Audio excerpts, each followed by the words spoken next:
Good afternoon, everybody. It's August 23rd, Saturday, about 2 p.m. I'm on my way to pick up my friend Jonathan, and we are going to a Tibetan Buddhist monastery for several hours of guided meditation. I spent the day packing, and I did make it to the rec center, to the gym, got my workout in. The students are back at the U of A, so if you live in Tucson, you know what that means. It also meant that the rec center was just insane. It was crazy chaos, let me tell you. All that being said, I fly out tomorrow. I'm going back to MD Anderson in Houston. The last video that I made was moments before my CT scan a few weeks ago. I think if you remember, I was trying to get into 2 trials to clear the circulating tumor DNA or minimal residual disease that was indicated by the positive Signatera test, and trying to get into those trials before the minimal residual disease metastasized to distant areas of my body. And those trials, dependent upon there being no radiographic disease or evidence of disease, I believe that was the only criterion that I was needing to worry about. My oncologist at MD Anderson said that she didn't see it being an issue, considering that my Signatera test was 1/100th of a point away from 0 or negative. That being said, the following Wednesday, I got a call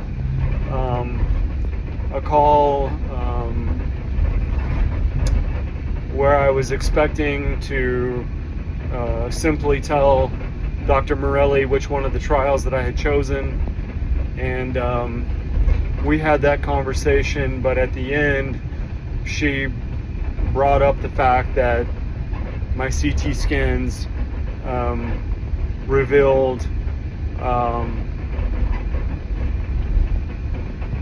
some growth in 2 lung nodules that had been on my scans for a long time and had shown no growth and no hypermetabolic activity through multiple PET scans. So we thought that they were benign, but somehow over 3 months they grew 5 millimeters. In addition, there were 20 to 30 new spots, new very small lung nodules that appeared on my lungs, and a new spot on my liver. So I have spent the last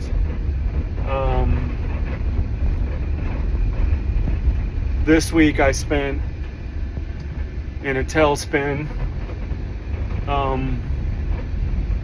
in a very dark emotional state of mind, worried,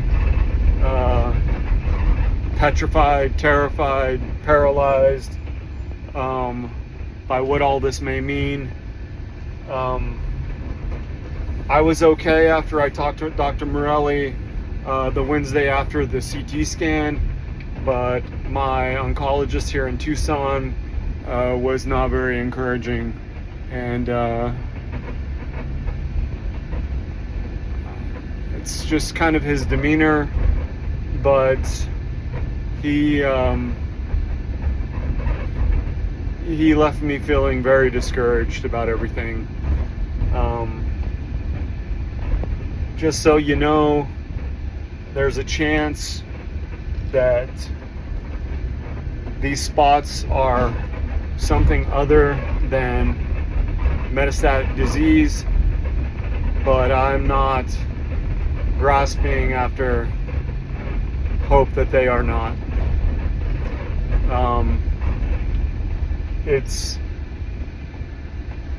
It's quite terrifying, and it's a real gut punch.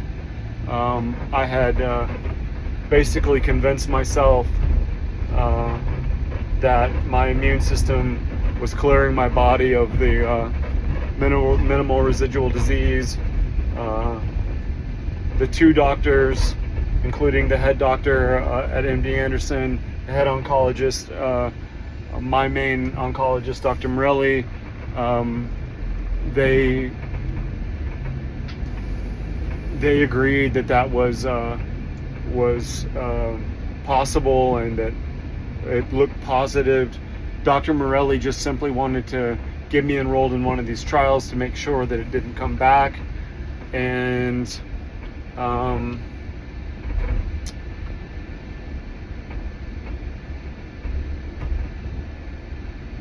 now to find out that there's all of this other stuff going on when my Signatera is almost negative, has been devastating, to say the least. I'm trying to remain unsnagged by despair. I'm trying to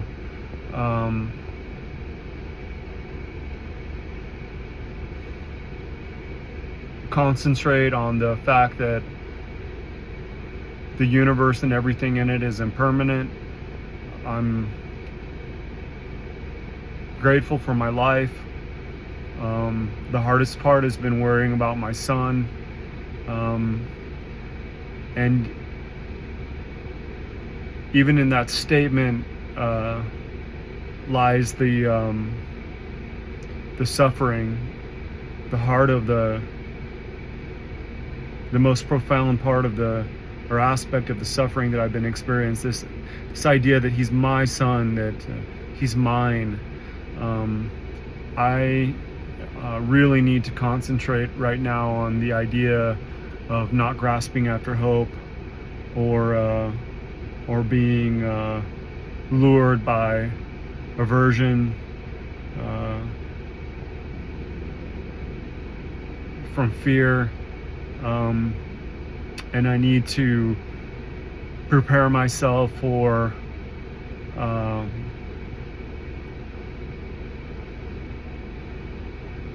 death, and dying in such a way where I'm not suffering because of attachment to all of you and to my family and friends and my child, my precious baby boy. That's where I'm at mentally, and this is the reality of life, not the shit that everybody else is running around distracting themselves with. Everybody will come to a point in their lives where they face the certainty of death, and I advise all of you to take the time now to be sure that you're ready for that. On Tuesday, I have a lung biopsy. They are going to go in and cut out a piece of my lung and biopsy it and see what it is. And if it's colon cancer, then I am a stage 4 colon cancer patient. And, I'm not a statistic, and the statistics that exist are old, and there's a lot of new therapies, targeted therapies, immunotherapies.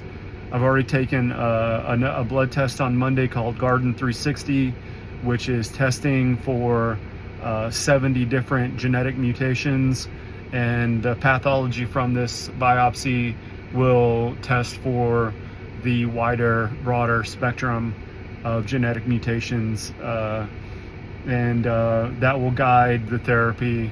But fuck those statistics. I may die from this, and I may die from this soon. I was told a year, maybe 2, but I accept that. I accept that. I am dedicating my life to the Buddhist path at this point, but I also will say that by doing so, I am going to spend my time, what time I have left, serving others, and remaining just encouraged by the nature of the science and the treatments and the all of the efforts that these research scientists have been sweating over for years. There's so much going on, even though it's incurable. They're now talking about treating colon cancer, stage 4 metastatic colon cancer, like it's a chronic disease, like HIV. I just have a big, giant, beautiful, wonderful, roaring fuck you to say to this disease. I will hang in there as long as I possibly can, but I'm also not going to cling to my life and grasp after hope and run from my fears.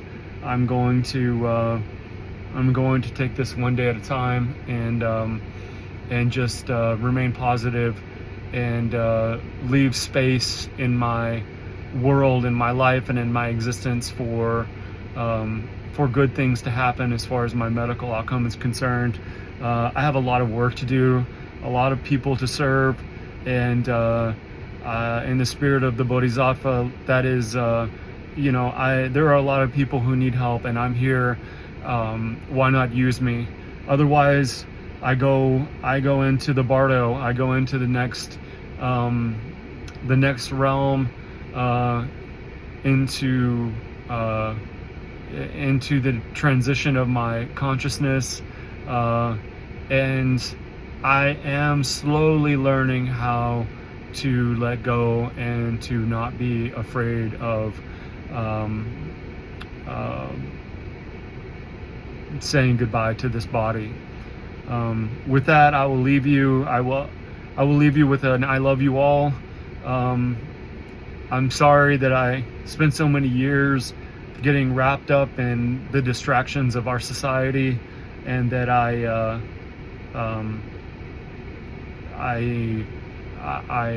deviated from my path, my spiritual path, and that I spent time not loving on you all and just pouring myself out onto the world around me and onto the people who need love and compassion. I will update you as soon as I know what's going on. Feel free to reach out. Feel free to ask any questions that you may have. Get your fucking colonoscopy if you haven't already at 45. It's a 1 in 23 chance for men and a 1 in 25 chance for women, and that's an old statistic, so I don't know what it is now, but colon cancer is going to overtake breast cancer and heart disease, and if it isn't already, it soon will be the #1 cause of death in the United States. Don't be discouraged. There's a lot of great science. A lot of wonderful things are happening in treatment, but like they say, early prevention. I was stage 1. They couldn't have caught it any earlier, and I'm still looking at a stage 4 diagnosis.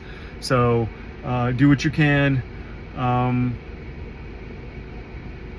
Do what you can for your loved ones.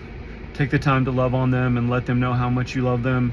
And remember that the only constant in this life and in this universe is impermanence, and everything is constantly changing, and breaking down and being built back up, and breaking down and being built back up, and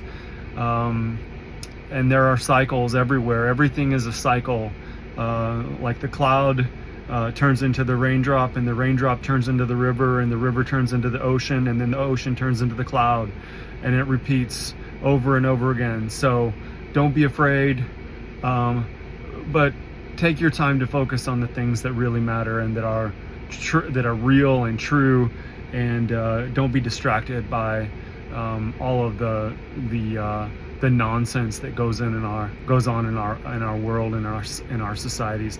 Take the time to be compassionate and to love one another.